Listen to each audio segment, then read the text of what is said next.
উত্তরবঙ্গের শস্য শ্যামল প্রান্তর থেকে উঠে আসা এক বিখ্যাত কূটনীতিবিদ মোহাম্মদ আলী অব বগুড়ার ইতিহাস আজ বিস্মৃতির অতলে। ১৯০৯ সালে বগুড়ার এক সম্ভ্রান্ত পরিবারে জন্ম নেয়া এই মেধাবী মানুষটি একদিন অবিভক্ত পাকিস্তানের শাসনভার পরিচালনা করেছিলেন। ১৯৫৩ সালে পাকিস্তানের চরম ক্লান্তিলগ্নে যে মানুষটি পাকিস্তানের দায়িত্ব নিয়েছিলেন, অথচ আজ সেই মহান নেতার স্মৃতিচিহ্নগুলো ঘিরে কেবলই হাহাকার।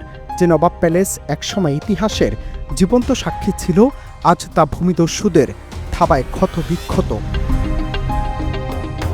অভিযোগ উঠেছে তার ঐতিহাসিক স্মৃতি বিজড়িত এই বাড়িটি ভেঙে গুঁড়িয়ে দেওয়া হয়েছে, যা বর্তমান প্রজন্মের সঙ্গে শেকড়ের সংযোগকে ছিন্ন করে দিচ্ছে। শুধু তাই নয়, এই মহান নেতার শেষ শয্যা বা কবরটি আজ অবৈধ দখলের কবলে পড়েছে।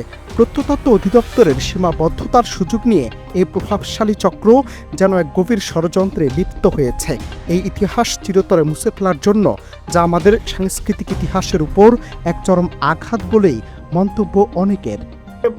বগুড়ায় বলার মতো তো আর কোনো জিনিস নাই। আমরা হয়তো চোখের সামনে আর কিছুদিন পর দেখব মহাস্থানও এখান থেকে বিলীন হয়ে যাবে।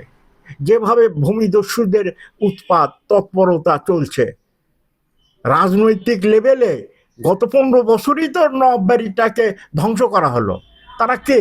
এটা তো বগুড়া সব মানুষ জানে, প্রশাসন জানে, তারাও কিছু করতে পারেনি। এই যে রড দেখতেছেন, পিলার ওই যে ইয়ে দেখতেছেন, ছাদ দিতে চাইছিল।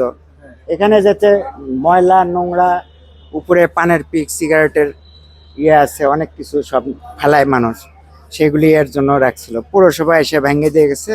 উনি নবাব পরিবারের লোক, উনি এই পৌরসভার পারমিশন নেওয়া লাগবে এটা ওনার মাথায় নাই।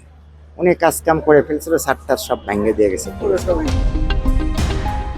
তৎকালীন পূর্ব পশ্চিম পাকিস্তানের মধ্যকার বৈষম্য ক্ষমতার দ্বন্দ্বে যখন রাষ্ট্র টালমাটাল, তখন তিনি উপহার দিয়েছিলেন তার সেই কালজয়ী বগুড়া ফর্মুলা।